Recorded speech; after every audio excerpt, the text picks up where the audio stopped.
Assalamualaikum warahmatullahi wabarakatuh. Perkenalkan, nama saya Mandede Agustin dari kelas 4A Ilmu Perpustakaan.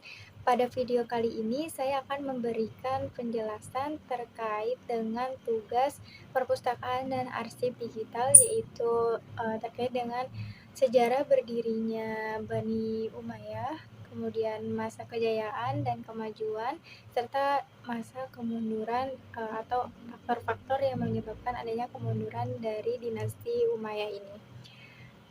Jadi, dinasti Umayyah ini adalah dinasti kekhalifahan Islam yang dimana berdiri setelah adanya pemerintahan Khulafaur Rasyidin, yaitu sekitar tahun 661 sampai 750 Masehi, atau sekitar 90 tahun. Dan dinasti Umayyah ini itu didirikan oleh Muawiyah bin Abu Sufyan melalui peristiwa Takim. Jadi peristiwa Takim ini itu dimaknai adanya persetujuan antara kedua belah pihak yang berselisih untuk menerima keputusan tertentu dan juga dalam menyelesaikan perselisihan mereka. Nah, jadi peristiwa Takim ini itu di mana adanya yang terjadi antara Ali bin Abi Thalib dengan Muawiyah, yang dimana pada saat itu Muawiyah memegang peran penting dalam sejarah politik pemerintahan Islam. Nah, Muawiyah ini selain menjadi khalifah pertama di dinasti Umayyah atau Bani Umayyah, ia juga pernah menjabat gubernur Syam pada masa Khulafaur Rasyidin dan memindahkan ibu kota kekuasaan Islam dari Kufah ke Damaskus. Nah, jadi dinasti Umayyah ini tuh terbagi menjadi dua periode. Yang pertama itu ada periode Suria atau Suria di Damaskus dan Andalusia di Spanyol. Nah, kemudian juga terdapat 14 khalifah.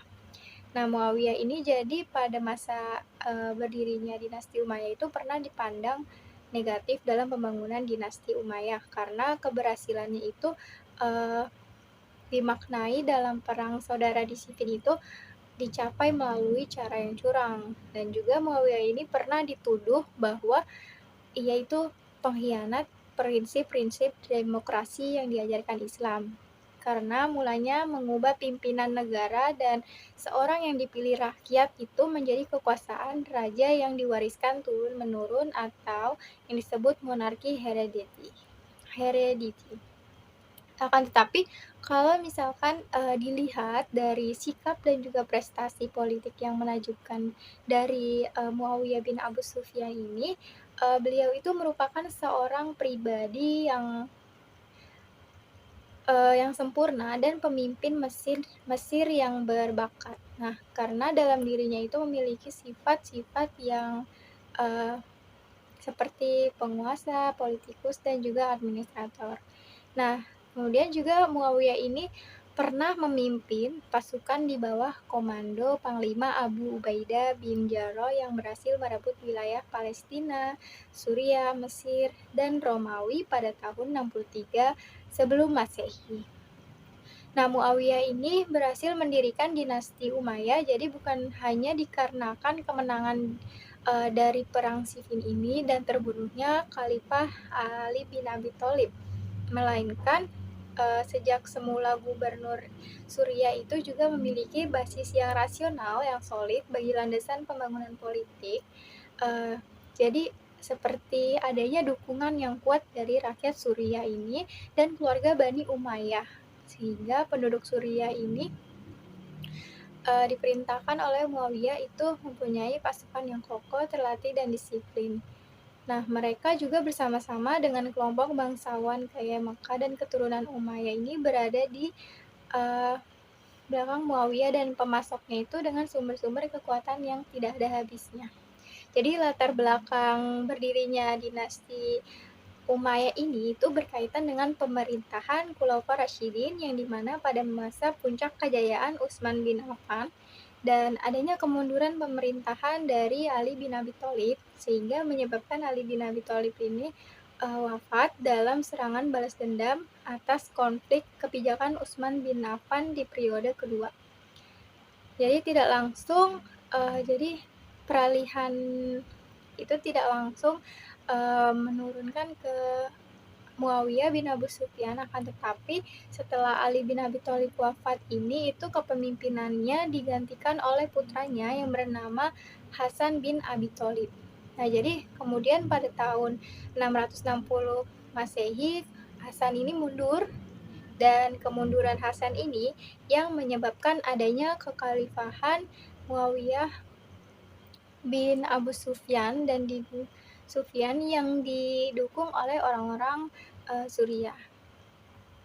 Nah, selanjutnya itu pada masa para khalifah dinasti Umayyah ini, jadi hampir 5 abad atau sekitar 90 tahun yang dipimpin oleh 14 khalifah. Khalifah yang pertama itu Muawiyah bin Abu Sufyan pada tahun 41 sampai 60 Hijriah, atau dan khalifah terakhir itu Marwan bin Muhammad tahun 127 sampai 132 Hijriah. Nah, dalam kepemimpinannya, dinasti Umayyah ini juga mengalami masa kemajuan, kejayaan, dan kemunduran, sehingga muncul adanya dinasti Abbasiyah. Jadi pada masa kemajuan Bani Umayyah ini, itu masa pemerintahannya itu sangat agresif. Nah, yang dimana perhatiannya itu bertumpu pada perluasan wilayah. Jadi terjadi adanya perubahan sistem demokrasi, sistem yang tadinya pemerintahan menjadi sistem pemerintahan dari demokratis menjadi kepemimpinan yang turun-menurun. Nah, selain itu juga banyak jasa yang dalam pembangunan dinasti Umayyah ini berbagai bidang, baik itu dari politik pemerintahan, kemudian juga sosial dan kebudayaan, bahkan sampai penyebaran ilmu pengetahuan. Nah, pada masa pembangunan ini di bidang pemerintahan, Bani Umayyah itu menyusun tata pemerintahan. Jadi untuk memenuhi tuntunan perkembangan wilayah dan administrasi kenegaraan. Jadi ada beberapa khatib ya dalam pemerintahan Bani Umayyah ini. Nah, ada khatib Ar-Rasail, itu sebagai sekretaris yang bertugas dalam administrasi dan surat menyurat. Nah, kemudian juga ada khatib Koroj yang bertugas dalam penerimaan dan pengeluaran negara. Terus juga ada Khatib Asyurtah berkaitan dengan ketentaraan, dan Khatib Al-Qudot ini berkaitan dengan sekretaris yang berkaitan ketertiban hukum dalam peradilan dan hakim. Jadi Bani Umayyah ini juga telah menjalin hubungan antar bangsa seperti Persia, Mesir, dan juga Eropa. Bahkan sampai saat ini itu ada arsitektur yang dikagumi ya. Itu ada Kubah Asyakroh di Yerusalem, itu namanya Dome of the Rock. Jadi perhatian seni ini juga meningkat pada zaman dinasti Umayyah, terbukti dengan lahirnya tokoh-tokoh besar seperti Al-Ahtol. Nah, selanjutnya itu ada di bidang hukum. Jadi di bidang hukum dari kemajuan dinasti Umayyah ini itu sistem hukum yang berlaku di masa Bani Umayyah itu dibuat sesuai dengan aturan-aturan yang berdasarkan Al-Quran, Sunnah, dan ijtihad. Jadi dalam masa dinasti Umayyah ini itu peraturan yang berlaku itu menggunakan Al-Quran, kemudian juga Sunnah atau Al-Hadis, dan ijtihad. Nah, selanjutnya itu ada di bidang ekonomi. Jadi pada bidang ekonomi ini, dinasti Umayyah itu menggunakan jalur perdagangan pada dinasti Umayyah ini, sehingga pada perjalur perdagangan ini itu semakin lancar.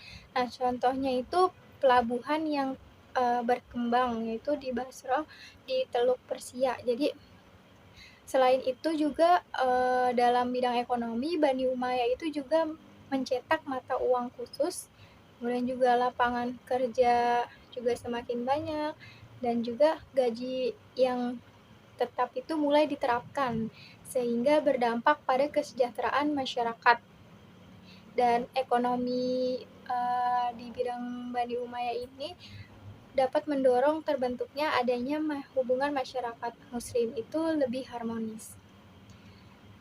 Selanjutnya itu pada bidang keagamaan, jadi pada masa dinasti Umayyah, di bidang keagamaan ini masyarakat ini tentu dipengaruhi oleh nilai-nilai Islam ya, seperti banyaknya bangunan artistik yang dibangun untuk memenuhi kota, kemudian juga gaya di kota Persia itu dipadu dengan nuansa Islam, seperti Masjid Agung yang terkenal ya saat ini itu Masjid Damaskus.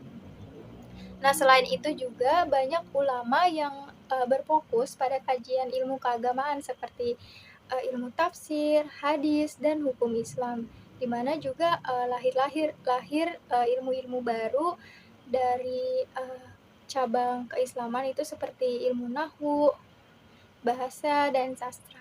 Nah, jadi pada masa kemajuan dinasti Umayyah ini itu sudah mulai mengembangkan dan memperluas di berbagai bidang ilmu. Nah, khususnya dengan bahasa Arab, dengan menggunakan bahasa Arab sebagai media utamanya atau dalam pembelajaran. Jadi ada beberapa kemajuan dinasti Umayyah dalam bidang ilmu pengetahuan ya. Jadi yang pertama itu pengembangan bahasa Arab. Jadi dinasti Umayyah ini itu telah menjadikan penggunaan bahasa Arabnya itu sebagai bahasa sehari-hari, dan bahkan dijadikan Islam itu telah dijadikan sebagai negara ya. Jadi maksudnya itu di sini bahasa Arab itu menjadi bahasa yang resmi dalam urusan tata negara serta pemerintahan seperti surat menyurat dan pembukuan, yang dimana sebelumnya itu menggunakan bahasa Romawi dan Persia, sekarang itu menggunakan bahasa Arab ya, sehingga penggunaan bahasa Arab ini mulai berkembang. Nah, kemudian juga adanya mendirikan sebuah kota kecil yang bernama Marbat. Jadi dinasti Umayyah ini juga mendirikan sebuah kota kecil yang dimana itu menjadi sebuah pusat kota ilmu pengetahuan. Kotanya ilmu pengetahuan yang dinamakan kota Marbat. Nah, jadi di kota ini tuh adanya kumpulan orang-orang atau para filsuf, ulama, penyair, cendekiawan lainnya, dan lain-lain. Nah, terus juga ada perkembangan dalam bidang ilmu pengetahuan ilmu kiroat. Jadi ilmu kiroat ini itu sebelumnya itu sebenarnya udah ada pada zaman Khulafaur Rasyidin yang kemudian dikembangkan oleh dinasti Umayyah, dan saat ini tuh menjadi cabang ilmu syariat. Bahkan ahli ilmu qiraat yang pertama itu Abdullah bin Qusair dan juga Ashim bin Abi Nujud. Nah, selanjutnya itu ada ilmu tafsir. Jadi dinasti Umayyah ini juga mengembangkan adanya ilmu tafsir. Nah, ini yang digunakan untuk memahami Al-Quran sebagai kitab suci yang diperlukan interpretasi pemahaman secara komprehensif. Jadi minat masyarakat pada saat itu untuk menafsirkan Al-Quran di kalangan umat Islam bertambah, sehingga muncullah ilmu tafsir ini, yang dimana ulama yang membukukan ilmu tafsir itu yaitu pada zaman dinasti Umayyah itu Mujahid. Nah, selanjutnya itu ada juga ilmu hadis. Jadi ilmu hadis juga berkembang pada masa dinasti Umayyah ini. Juga ada ilmu nahwu yang dimana dibukukan juga. Dalam ilmu nahwu ini sangat diperlukan karena wilayah dinasti Umayyah itu pada saat itu sudah menyebar luas di luar Arab, sehingga dibutuhkan ilmu nahwu ini. Kemudian juga ada usaha penerjemah. Jadi dinasti Umayyah ini juga melakukan usaha penerjemahan buku yang dimana dari bahasa lain kemudian menjadi bahasa Arab, dan didatangkan juga para ilmuwan ke Damaskus untuk mengalih terjemahkan buku tentang ilmu kimia, falak, astronomi, kedokteran, dan lain-lain. Khalid bin Yazid juga merupakan seorang pangeran yang cerdas dan ambisius, serta mulai melakukan usaha penerjemahan yang dimana ia itu ahli dalam ilmu astronomi. Selanjutnya itu masa kehancuran dinasti Umayyah. Jadi ada beberapa faktor yang menyebabkan adanya kemunduran dari dinasti Umayyah ini. Yang pertama itu baik itu dari faktor internal ya ataupun faktor eksternal. Jadi faktor-faktor yang menyebabkan adanya kemunduran dari dinasti Umayyah itu ada ketidakjelasan dari sistem pergantian khalifah yang menyebabkan terjadinya persaingan yang tidak sehat di kalangan anggota keluarga di istana ya khususnya. Kemudian juga adanya berbagai konflik yang terjadi pada masa Ali bin Abi Thalib antara kaum Syiah dengan kaum Khawarij. Terus juga adanya sikap hidup mewah dan lingkungan istana dalam lingkungan istana, dan sebagian besar golongan yang awam itu kecewa karena perhatian penguasa terhadap perkembangan agama itu sangat kurang, dan munculnya kekuatan baru yang dipelopori oleh keturunan Al-Abbas bin Abbas al-Muthalib yang didukung oleh golongan Syiah dan kaum Mawali. Sekian penjelasan terkait dinasti Umayyah atau Bani Umayyah. Kurang lebihnya mohon maaf, dan apabila terdapat kesalahan, terima kasih. Wabillahi taufik wal hidayah. Wassalamualaikum warahmatullahi wabarakatuh.